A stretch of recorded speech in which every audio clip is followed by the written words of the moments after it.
Mic with me today. Hopefully it works. I don't know where I am. Well, I know where I am. I've never been here before. That road goes, this is an old road I'm on. Logging road, and it goes up into the valley there, smaller valley. I might go for a little snoop, I might not. I'm kind of running out of time.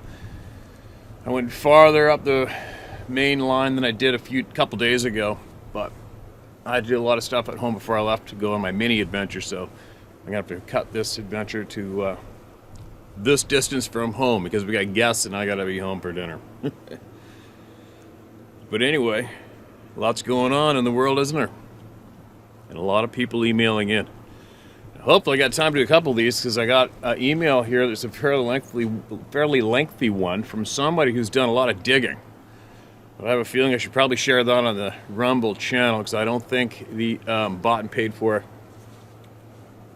media maniacs will allow me to share what I have here on the YouTube channel. There's a couple of mosquitoes out now. It's mosquito season already. Shit. So, let's get on with it and listen to this, shall we? Not sure what it was. The title of this one. Hello, Steve. I'm currently 63 years old, and I've hunted and fished and spent every second I could in nature my entire life. My father was Special Forces, and we learned at a very young age how to use a topo map and compass to navigate all kinds of terrain. I lived in Montana for nearly 20 years. I've been all over the U.S., Canada, and Alaska hunting and fishing. I've seen every kind of animal and hunted most of the time since I was 10 years old. Little bastards are starting to really fog up here. This is pre-Mount St. Helens, and a buddy and I decided to make a trip to Ape Canyon, Washington to hunt Roosevelt elk. No way. Yes, the same Ape Canyon where the prospectors were supposedly attacked years ago by a tribe of Sasquatch. Now, pre-Mount St. Helens, that was some of the most pristine forest I've ever had the privilege to hike. My friend and I spent literally thousands of hours together in the woods. We did not have to verbally communicate with each other to know what we would do in any given situation. We had parked and loaded up and headed in, planning to spend a week in the woods. Both of us were carrying about 60-pound packs, and we were making time going in as we were excited to see what we could find. There was a creek to our west, and we were hiking northeast up the canyon along the creek on the east side on the trail. Everything was just gorgeous. We could not have asked for a more beautiful day to hike. Slightly overcast, but not enough clouds to rain. Perfect temperature, right around 50 degrees at midday, and a nice chill in the air. We had gone, I would guess, about 7 miles and had hiked up a steep incline that took us away from the creek and up and over a ridgeline on a trail that led into another canyon that, according to the topo map, had some large meadows at the head of it. Those meadows were where we had intended to hunt. Extremely remote, good south-facing benches to bed on, and plenty of graze and water. As soon as we topped the ridgeline, everything changed. I could not shake the feeling that we were being watched. And because of it, I had unshouldered my rifle and was carrying it in my hand. It was the most threatened I have ever felt in the woods, and I've been face to face with both bears of both species and mountain lions face to face less than 8 feet from each other. Even those experiences did not make me feel as threatened as I felt at the time. We kept moving, but the feeling got so intense that I finally stopped in the trail, turned back to face my friend, and he had his 44 mag pistol in his hand and looked me straight in the eyes and whispered, "We need to get out of here now." At that instant, we heard an ear-piercing whoop, yell, scream just up the hill from us. I put my binoculars up to see if I could spot what made the noise and spotted a very large, very big, and very hairy bipedal something standing, peering out from behind a large cedar tree. The face looked somewhat human, but with larger, wider nose and very pronounced eyebrow. Dark brown or black in places, shaggy hair covered the entire thing. We both yelled at it to go away, and it screamed back at us again and began to break branches and hurl small rocks down the hill towards us. My friend started to back down the trail, and I was right behind him. I could hear that this thing was following us, staying above and just behind us up the hill. When we crossed back over the ridgeline and were again near the creek, it seemed to want to make sure we understood we were not welcome there. It started screaming at regular intervals and throwing branches and rocks down the hill towards us. I've hunted all my life, and have helped track wounded bears on multiple occasions, and at no time ever in any of those have any of those bears ever thrown a rock at me. Ever. It just has not happened. My friend had stopped next to an aspen stand, and us stopping seemed to set off a new rage in this creature. It began to scream loudly and got more and more agitated, and just seconds later, a rock the size of a soccer ball came whistling down the hill with such force that it passed between my friend and I, sheared off an aspen tree about 6 inches in diameter like it was a matchstick. We could hear that rock coming. It was thrown with such force. My friend raised his pistol and fired 5 rounds up the hill in the direction the rock had come from, and we were in high gear out of there from that moment on. I'd put a shell in the chamber of my 7mm and was staying about 4 feet from my friend all the way back down the trail. Steve, I don't know what this thing was, but I can tell you beyond a shadow of a doubt it was not a bear. It was bipedal, and I'm guessing about 8 to 9 feet tall, and I would have put its weight at somewhere around 700 pounds. This thing could move like the wind. I've never in my life felt so threatened by anything since. I don't know what it was, but I do know it was bipedal and it had hands. Not claws, but hands. I have never gone back, and I will never go back to that area ever. Thinking back, I have no doubt in my mind if this creature had wanted to harm either one of us, it would not have come out. We would not have come out of there alive. I do not doubt that in any way. I've hunted some of the most rugged mountains in this country and in Canada and Alaska, and I've seen things I simply cannot explain. Sasquatch? I don't know, but I do know what I saw and experienced that day in the canyon, and I have no desire to go back there again. Thank you for giving me the opportunity to share this. You keep looking for the truth, my friend. Sincerely, John Bowen. Mr. Bowen. Appreciate that email, man. And I wonder how many other people have had experiences in Mount St. Helens pre-mountain blow up and haven't wrote into us yet. That'd be pretty damned unnerving. That is a lot of power, isn't it? How many people have wrote in about that, hearing the wind whistling off the boulder? And you're right, if that thing wanted your ass, you would have been strung upside down, hanging in his camp a long time ago, without any say in the matter. Wouldn't matter what kind of gun you're packing. But it is weird. It's weird how they have somewhat, is the word compassion? I don't know. Sympathy, maybe? But I don't know why. I don't know why they respect us. I haven't a frickin' clue. I mean, it would be nothing for that thing to basically tear both of your heads off with rocks flying downhill and just walk away, right? Anybody that came and found you would have said you got hit by a rock slide, right? Whatever. It's just so bizarre that they let us walk more often than they don't, right? And obviously the people that they don't let walk, we'll never hear from them. If it's happened, I'm sure it has.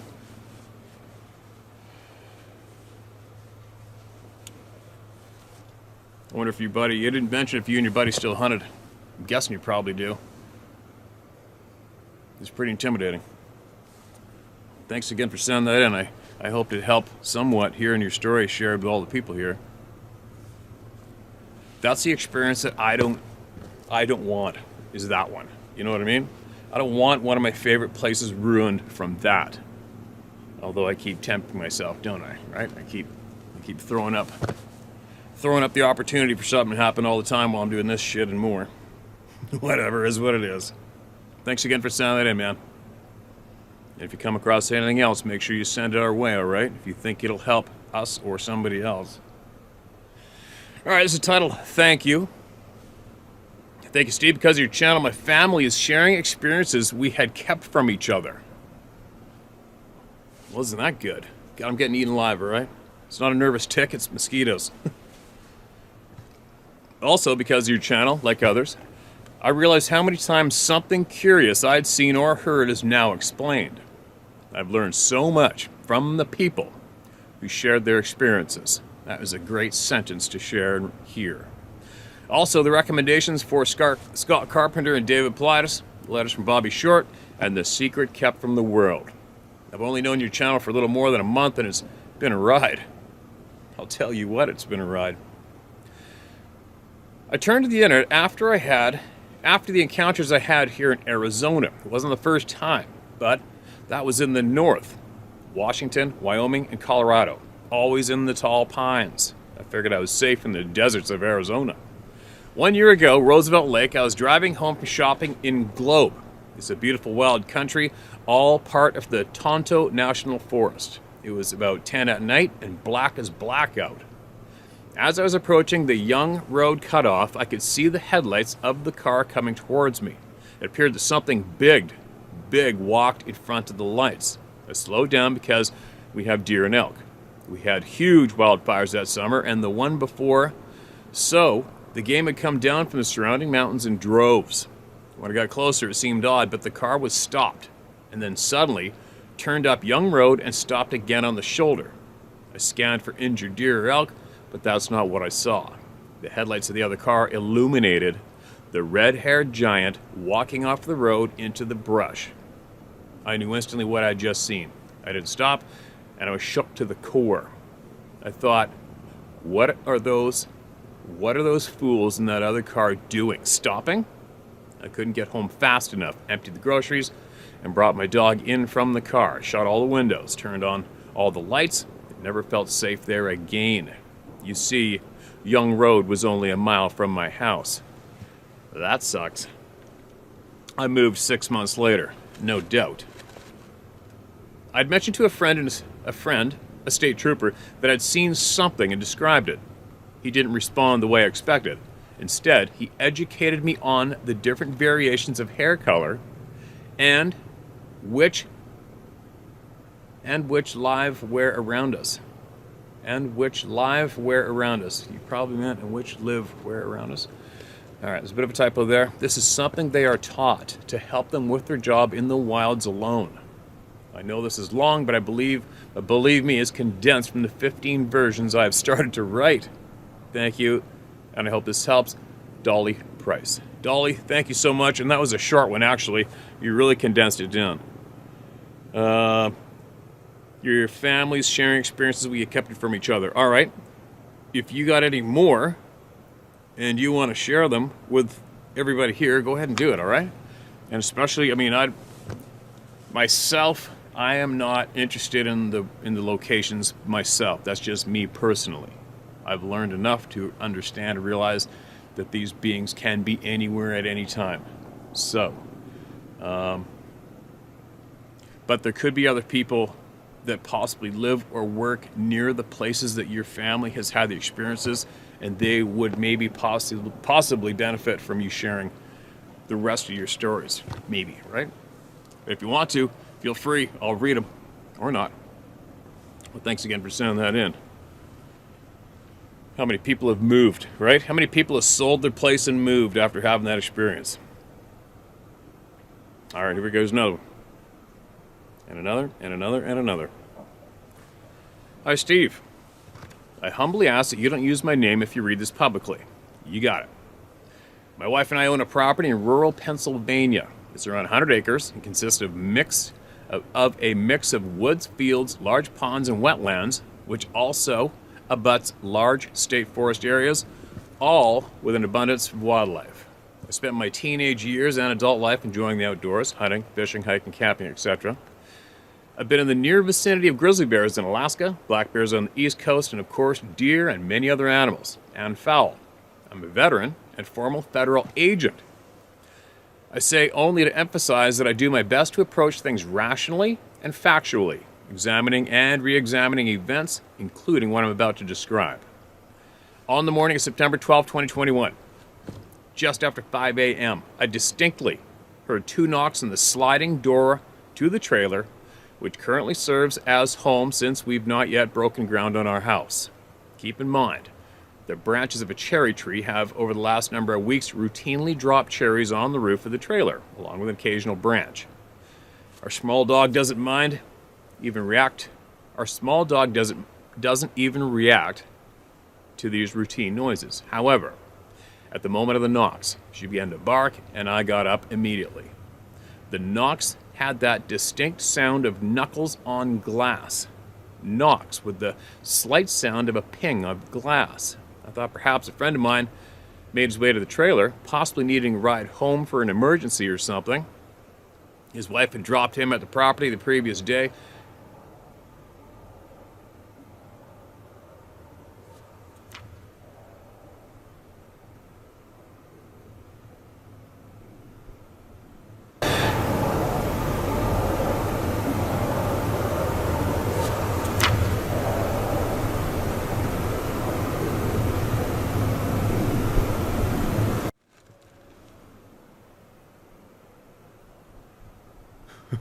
That was different. This thing's still working? Yeah.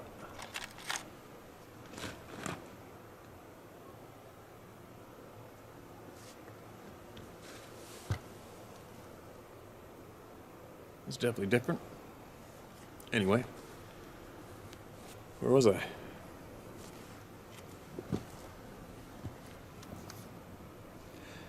His wife. Okay, sorry. Where was I? We'll see what that was later when I get home. Unless it happens again.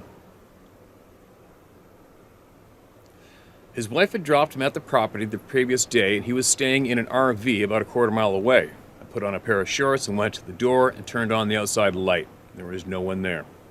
I immediately went into another mode, thinking someone was harassing me. I grabbed a small but bright tactical flashlight and a kukri. I don't know what a kukri is. Kukri. I went outside in just my shorts, no shoes and no shirt, not wasting any time in wanting to catch whoever it was. I searched the immediate area in front of the trailer, the field across the driveway, and up and down the long driveway. There was no one, and the distances, someone could not easily get out of sight unless they went behind the trailer, to nearby the wood line. I went behind the trailer, scanning the area the whole time, checking behind firewood, sheds, under the trailer, etc. It was cloudy that morning and dark with no light from what was a crescent moon. At the moment I shined the flashlight on an area of high brush at the edge of the wood line, something ran away deeper into the wood line and disappeared behind one of the larger high bushes. In those split seconds, I expected to see the tail of a white-tailed deer leaping through the brush. That's not what I saw. It was an upright being running away from me on a slight angle from left to right, but primarily away. Then I thought a person. So, once it disappeared behind the large bush, I scanned again and didn't see any movement beyond that point in any direction, so I thought he may be hiding behind the bush. I wasn't afraid, but still somewhat angry that someone may be trying to harass me for some reason. I walked up closer to the large bush and said out loud, "If you F with me, I'll put an effing bullet through you." I wanted to send a strong message that I'm not going to hide in the trailer. I'm going to deal with you. I quickly went back into the trailer, grabbed a rifle equipped with a night vision scope. I went back out, scanned the wood line, but didn't see a thing. When I went back in the trailer again, I realized what I saw moved too quickly and too fluidly through the brush to be a person. The brush is a tangle of blackberry, choke cherry, jewelweed, wild grapevine, and fallen branches. A person would have been impeded by that brush. This thing moved through it like it wasn't there, without making much of a sound. I admit there may have been more noise than what I registered because I was so focused on the visual of this thing running away. There was no leap like a deer, but a straight, fluid run, as a bipedal being would move. The silhouette was also a broad vertical shape, not horizontal, as would be the case with a deer. As I said, it was also very dark. Other than the light my flashlight was providing, how would a person be navigating that tangled area in the dark without their own light? Then there was also no sound of anything moving through the woods beyond. No sticks cracking, no tromp of a deer pounding away, nothing. I doubt any person could move through the woods in the pitch black without making any sound. It didn't strike me until later that morning that the size of the thing was also a factor. I told my friend about this incident, and then I went and stood in the brush where I last saw it. He could barely see my head as he stood in the location where I was standing earlier that morning. I saw this thing from the waist or a mid-back to the top of its head from the same location. I later placed measurements on a 10-foot board and took pictures from the vantage point I had early that morning. Attached or below. Each mark is 1 foot. You can see that the 6-foot mark is right at the top of the brush, and that's after I had likely trampled some of it. Also, no tracks, and the brush was inexplicably not trampled. If it was further back beyond the brush, it had to be even larger than the estimated 8 feet, since the hill tapers away. It was gray in color, and when I think back, not much of the head and neck, as some have described. Not much of a head and neck, as some have described. A broad mass with more of a taper at the shoulder, neck, and head area. The brush was just too high for a typical animal, deer, bear, etc., to be visible, or in particularly remain above it for the time this thing was visible. A day or so later, I remember that some weeks ago, a group of us were chatting after dinner back where my friend's RV sits. His son said he thought he saw someone in a gray hoodie some distance away. I jogged down there thinking it was a trespasser, but didn't see anyone. I just figured his eyes played tricks on him. Now I wonder if it was the same thing from the other morning. I wonder now if this thing was observing me before this incident. There's another door to the trailer closer to the wood line, but I don't use it that often. I would have provided a quicker exit to the wood line if it knocked there. But then again, it's also closer to my bedroom window. The other factor is that it clearly didn't move the whole time I was searching the area around the trailer until the light was directly very near it. Can I tell you 100% this is Bigfoot? No. All I can say is that it wasn't a person, and it wasn't a typical animal present in this area. The size, the unusual speed, the fluidity of movement were all highly unusual. I'll let you know if it shows up again. Well, let's hope it doesn't, right? For your sake. Yeah. Hold on a minute here. Yeah, let's hope it doesn't show again, right? The hoodie thing. There was where I hunt for one particular buck I've been after for a handful of years. About, I don't know, maybe about a 1.5 kilometers away from where I hunt on the same side of the valley. Some people got a hold of me and told me that they were hiking there or mountain biking on a mountain bike trail back in there. And they came across what they thought at first was a bodybuilder in a gray hoodie, but then they soon realized that it was gray hair, and that bodybuilder was kind of too big to be a human being, and it went running straight up the big mature timber on the side of the mountain. That's about 2 kilometers from where I had those weird eyeballs or lights on the trail camera video.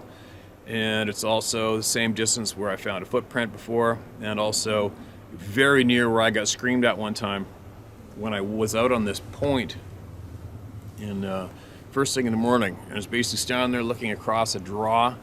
That way to the next timber across the little draw was about 500 yards. And I was basically just, I'm just my pants, I'm taking a leak, and something started yelling from across that draw up in that timber. Sorry, that's where my brain went when you said the gray hoodie. It triggered that memory of those people just making that description and what I have experienced in the same zone. But anyway, I wonder why they rattle the doorknobs and bang on windows and walls. It just doesn't make sense, right? Like I haven't a clue. Unless they're maybe it's doing one of those I triple dare you things with their buddies in the timber. I dare you to go up and knock on that window. I dare you to go rattle that door and see if they come out or not. Who knows, right? I don't know. I don't know. But I have been in that remote cabin with the wall getting banged on, alone. And it's not fun. It's not fun. And when I had the cabin banged on was after I had become aware of these things, after I'd seen that thing above me. And I knew I wasn't going outside, and I couldn't see out the windows. The only light was on the inside, so I had an old 303 British then with a 10-shot magazine, and it was in the bedroom. And I calmly got up. I was reading a book. I went, got the rifle, jacked one in, put the safety on, put it down on the floor beside me, and just kept on reading a book. I mean, what are you gonna do? Not much.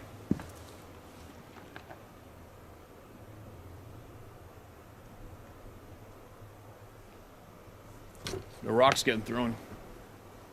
Everything feels cool. Keep going to get some more shares out while I'm here. I don't know what the hell that noise was a minute ago. Down the slope. Hopefully the recorder picked it up.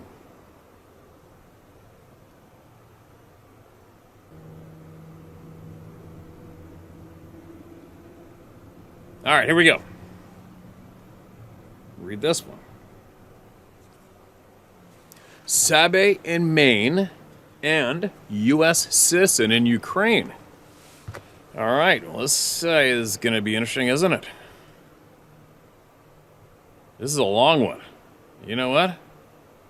I'm going in. All right? Hi, Steve. First off, thank you for all you are doing to create a place for all of us who have had run-ins with Sabe, to share experiences free from judgment and ridicule, and for helping to get the truth, whether it be Sabe, COVID lunacy, or Ukraine, out there for all to see. Yes, I have had Sabe experiences. My first one was in 1974 at the age of 10, and my most recent one was in 2017. Those are not the crux of this email.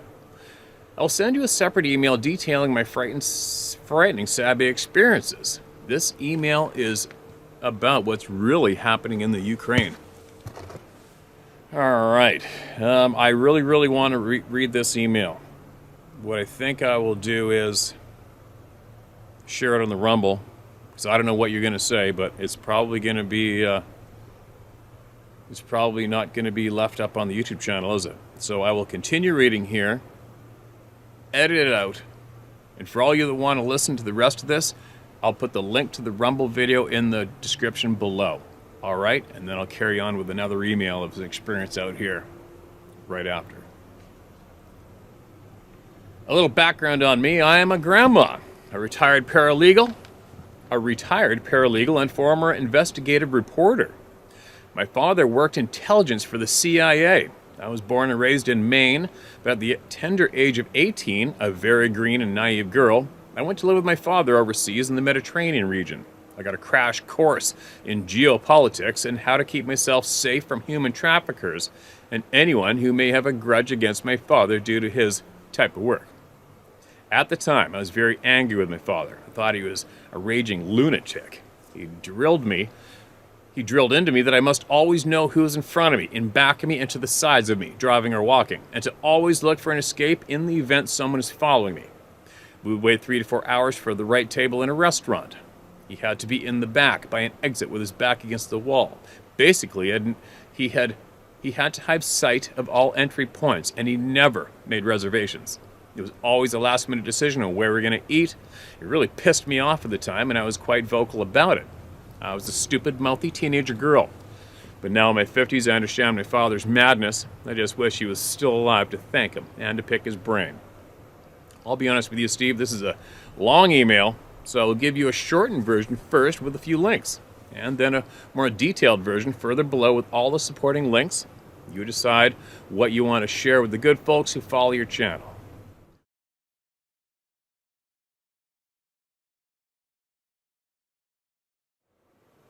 All right, what do we got here?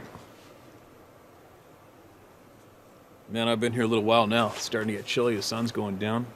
I think I have enough time to get home in time without getting in trouble. All right, listen to this one. What we got? No title. No subject title. Well, my name is Mike, and I'm a member of a hunting camp in upstate New York. I have to say I've only been hunting about 15 years. I kind of started late. I've always been an outdoorsman, especially growing up. I spent a lot of time on my friend's charter boat as a mate, always fishing and quad riding. I enjoyed being in the woods. My father, God rest his soul, was always into watching all the Bigfoot shows and weird things that happen to people in the woods. I never really paid much attention to all that until I started hunting seriously. I'm going to try to make this short. I've always heard and still hear wood knocks and weird noises in the woods. I've always blown it off as just trees warming up after a really cold night, or just animals that I haven't heard before calling. But last year was a little crazy. I was in my stand bow hunting, just relaxing because nothing was moving in the woods, and it was close to sunset. So for entertainment, I started feeding a chipmunk that was hanging around some apple I had. I was watching him fill his cheeks, and then went back to his little hideaway. Then I got this weird feeling. And a few minutes later, I heard this loud whoop sound that came from my right side and seemed to be about 50 to 80 yards away. It kind of freaked me out a little because it was so loud, and it didn't sound like an owl, it sounded human. So I grabbed my binoculars and was searching that direction, when the same exact sound, and I mean exactly the same sound, came from my left, about the same distance. At that point, I was like, really? Is this really happening? I have to say I had the feeling I was definitely being watched, but I really didn't feel I was in harm. I just felt like it was time to leave. They wanted me out of there. Funny, but the only thing I could think of doing was to yell, "Okay, I'm leaving. Please let me go." I know it sounds crazy, but it made me feel better. So I got down from the stand, started to walk to my quad. That's when I really felt I was being watched, and I can feel my heart beat.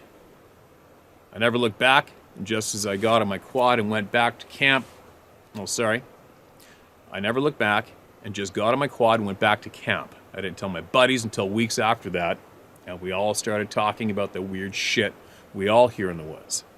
I still and always will hunt. I have to mention I saw one of your videos where you said you yelled to them and told them you're there to hunt and to leave you alone. I'll continue doing the same. I have a recording I made before that I want to send you. Hopefully you could amplify it and tell me what you think. God bless and safe hunting. Mike from New York. Oh, and then I found another email. All right, I'm going to have to do a search on this to find the recording and add into it, but it says right here, "Hello again, this is Mike from New York. This is a recording I made when I got to camp with my mom and my daughter on July 3rd, 2019 at about 1 a.m.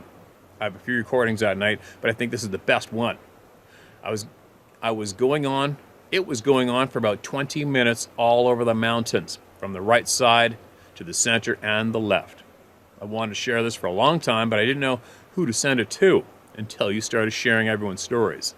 If you can give me any input on what you think, it would be great. Again, God bless and safe hunting. Mike from New York." All right, thank God I got your email here. And those are dogs barking way down there. Weird, because there's nothing down there. Anyway, okay, Mike, and all you, I haven't heard the recording yet, so I will play it at the end of this video, and you guys can all listen, and I will put in text after I hear the video what I feel it may be, all right? Now, I got to get out of here. Quite the view from up here, actually. I moved my truck up from where I was parked down below. I'll give you guys a quick little scan, and then I got to get out of here and go home. All right?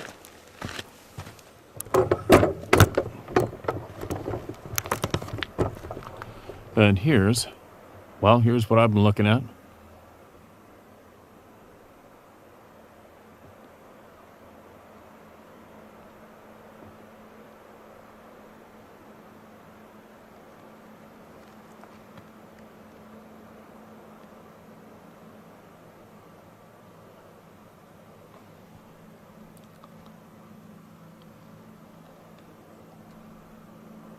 And there we go. I'll be back later.